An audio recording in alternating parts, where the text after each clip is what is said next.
Welcome back to the deep dive. Today, we're doing a really monumental piece of detective work. Yeah, this is a big one. We're diving into a story that sits right at this. I mean, this incredible intersection of faith, history, and Archaeology, monumental archaeology. Exactly. Our mission today is to really excavate the story of Prophet Salih and the people known as the Thamud. It really is one of the classic, lost civilization stories of the Arabian Peninsula. Yeah. And for you, the learner, this isn't just some theological tale. Right. When we look at the sources, we're looking at how a central religious story lines up with concrete external evidence. We're talking everything from Assyrian imperial records all the way to a modern UNESCO World Heritage Site. And the Thamud themselves, I mean, they're just fascinating. The sources paint them as the successors to the people of Adso, powerful, prosperous, and incredibly skilled. But their defining feature, the thing everyone remembers, was their architecture. They were famous for literally carving these sophisticated homes and tombs right out of sheer mountain rock. They absolutely mastered their environment. They didn't just build on the landscape, they fundamentally shaped it. So today, we're going to take all these threads, the Quranic narrative, the Assyrian records, and the archaeological data from Madai and Salih, and try to give you the fullest picture possible. Okay, let's start at the core then, the theological narrative. What was Salih's mission? What was his message to this very capable, very wealthy civilization? Well, Salih was sent to his own people, to the Thamud, and his message was, at its heart, pure monotheism. Tawhid. So, a back-to-basics message. Exactly. The sources are clear. He wasn't demanding complex rituals or anything like that at first. It was about a return to a moral and spiritual foundation. The core message is right there in Surah Hud. O my people, worship Allah. You have no deity other than Him. He produced you from the earth and settled you in it. That's a very humbling reminder, especially for people who must have felt like they'd conquered the earth by, carving homes into it. Precisely. You can see how that would clash with their worldview. Their material success, it seems, had led to this extreme arrogance, and it corrupted their whole outlook. They just rejected Salih completely. Accusing him of what? Oh, of being bewitched, of being a fraud, of just trying to disrupt their social order. And because they were so focused on the physical, the material, they demanded a physical miracle, an undeniable sign to prove he was for real. And that leads us to maybe the most iconic and contested part of the whole story, the she-camel. The Nakal. The she-camel, yeah. This was the divine sign. It's often described as just emerging fully formed from a specific rock face. Wow. It was unique, it was immense, and its very existence became an immediate test for the Thamud. And it wasn't just a test of power, it was a test of social justice. And that test really boiled down to one thing. Water. Water. Salih delivers the divine command. The local water source had to be shared. One day was just for the camel to drink, and the next day was for all the people. So why water? Why make that the pivot point? Because in the desert, water is everything. It's life. Even in a wealthy society that had mastered trade and agriculture, the most valuable resource was that communal well or spring. Right. So the she-camel suddenly represents this huge draw on that resource, forcing the elite, the powerful, to share.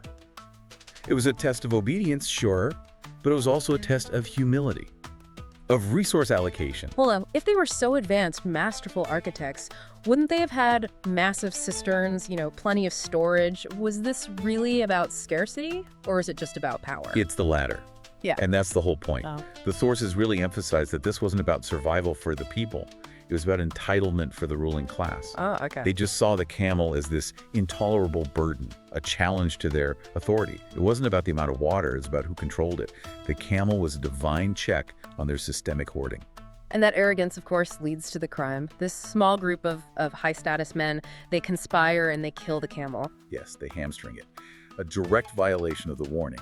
And that act, it's the symbolic climax of their whole moral failure. By killing the camel, they basically declared war on the moral order Salih was trying to establish. And after that, Salih delivers his final, chilling ultimatum. Hmm. Enjoy yourselves in your homes for 3 days. The countdown had begun. And on the third day, the destruction arrives. The sources describe it as this devastating blast, the asaiha that just overtakes them, leaving them lifeless in their magnificent homes. It's a terrifying image, and the purpose of telling this story is twofold. First, it's a consolation for Prophet Muhammad to show that, prophets have always faced rejection. But the universal message is a warning that no amount of worldly power or genius can save you from moral decay. So let's ground this a bit historically. The Thamud weren't some obscure, unknown tribe, right? They're well known in pre-Islamic Arabia. Oh, absolutely. For any Arab traveler on those trade routes going up to Syria, the ruins associated with the Thamud were already proverbial. They were seen as this evidence of a great civilization that met a terrible end. People would often avoid those ruins out of a kind of superstitious fear. So the Quran didn't invent them. It took this existing story, this lore, and gave it a theological framework. Precisely. And what's so interesting is that this story, unlike, say, the stories of Moses or Abraham, it's indigenous to Arabia. You don't find the story of Saleh and the Thamud in the Old or New Testaments. Which makes the external proof, the non-Islamic sources, so much more important. So critical. If this were just folklore, you wouldn't expect a rival empire hundreds of miles away to be writing about them centuries earlier. But they were. Okay, let's get into that concrete evidence. The timeline here confirms they existed way before the rise of Islam. The most compelling early piece of evidence, I think, comes from the Assyrian king Sargon II. His own royal records from the late 8th century BCE mention the Thamud by name. When was this? In 715 BCE. Sargon records receiving tribute from various Arabian tribes, and he lists the Thamud among them. This puts them firmly on the historical map as a known group in that region. That's almost 1,000 years before the Quran. And they stuck around in the historical record, didn't they? They did. They were persistent. Much later, you have Greek and Roman geographers, people like Ptolemy and Pliny the Elder, who refer to the Thamudai. They're still there, a recognized tribe in northwestern Arabia for centuries. We're talking a known presence for at least 900 to 1,000 years. And all of this historical and geographical data points to one specific place. Al-Hijr, what we call Madain Saleh today in Saudi Arabia. Exactly.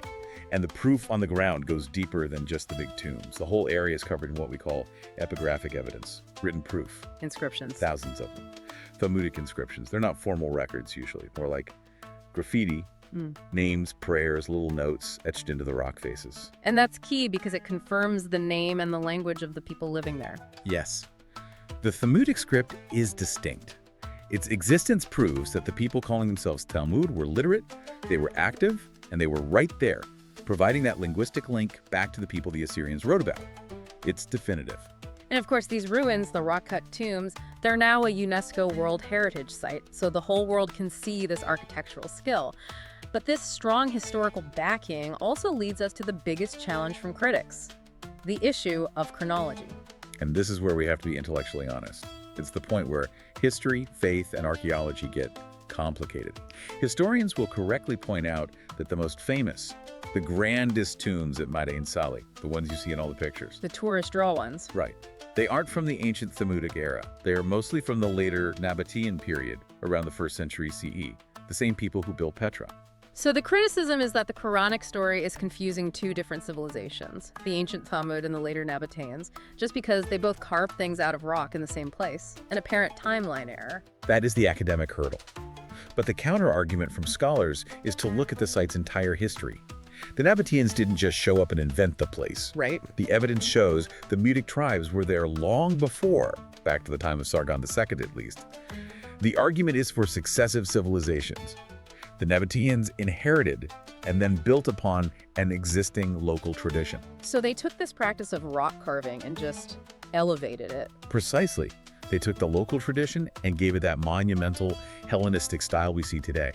The Quran talks about the practice of carving homes from mountains, a practice common to the site, regardless of which specific group was dominant at the time. It's about geographical and cultural continuity. Okay, let's move from chronology to the supernatural. The she-camel emerging from a rock. By any scientific measure, that's impossible. How does the religious perspective handle that? And here we have to shift frameworks, really. We move firmly into theology. The traditional Muslim defense is that this is a mujiza, a miracle. Meaning it's outside the laws of nature by definition? By definition. A miracle is an act that suspends the normal laws of physics and biology. It's done by an omnipotent creator to prove a prophet's authenticity. So, if you accept the premise of an all-powerful creator, then a camel from a rock is logically consistent within that belief system. It's about accepting the premise first, But what about the destruction? The blast or shout that kills everyone, is that just theological exaggeration to make a point? It doesn't have to be. And this is where some modern interpretations offer a fascinating bridge, trying to link that description to known catastrophic events. The Hijaz region is seismically active. So we're talking geology now. We could be. The text uses terms like a sayha, the blast or shout, and also a rajfa, the tremor or quake. That combination, a massive sound followed by violent shaking, is the classic signature of a major earthquake. The shockwave alone could be lethal. And there were other theories, right? A volcano or even a meteor. Yes. A sudden volcanic explosion could generate a sonic shockwave loud enough to rupture organs. That would be a blast that kills. Or you could have meteor airburst. Think of the Tunguska event in 1908. That wasn't an impact. It was an explosion high in the atmosphere that created a lethal sonic boom. And that kind of shockwave would leave people deceased inside their homes, just like the story says, lifeless and prostrate. It connects the theological description to physics. It makes it feel much more immediate. Whether you see it as a purely supernatural act or a natural event used as a divine punishment, the story uses a consequence that is very consistent with the geographical reality of that region. So if we blend all these views, let's zoom out to the final lesson. We said the crime wasn't just killing a camel. What was the real underlying decay that sealed their fate? The crime wasn't the single act. It was the system of injustice that act represented.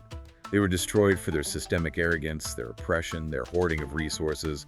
Their technology was advanced, but they failed the most basic moral test, sharing what God had provided. Which brings us right back to the water. It was never about God needing water for a camel. It was about seeing if people would practice equitable distribution. Absolutely. The she-camel was a litmus test for social and environmental stewardship. The divine command forced the elite to give up some control, to share fairly with a designated dependent. They chose greed over justice. And it's a profound lesson on how quickly worldly power can vanish when it's not tied to any moral responsibility. Their incredible architecture, those amazing tombs in the mountains. In the end, it meant nothing because their ethical foundation was gone. It became a monument to their skill, yes, but also a monument to their failure. I think the synthesis we can all agree on is this.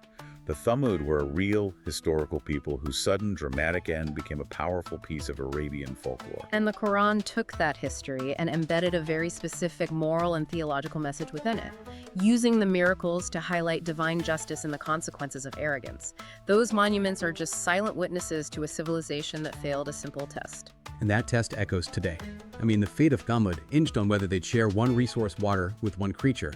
You have to ask yourself how our modern conflicts over scarce resources, water, fossil fuels, land, reflect that exact same test. We stand on top of our own amazing technological achievements, but are we sharing our modern she-camels fairly? Or are we just repeating the same fatal mistake? That's the question the ruins of Al-Hijr leave us with.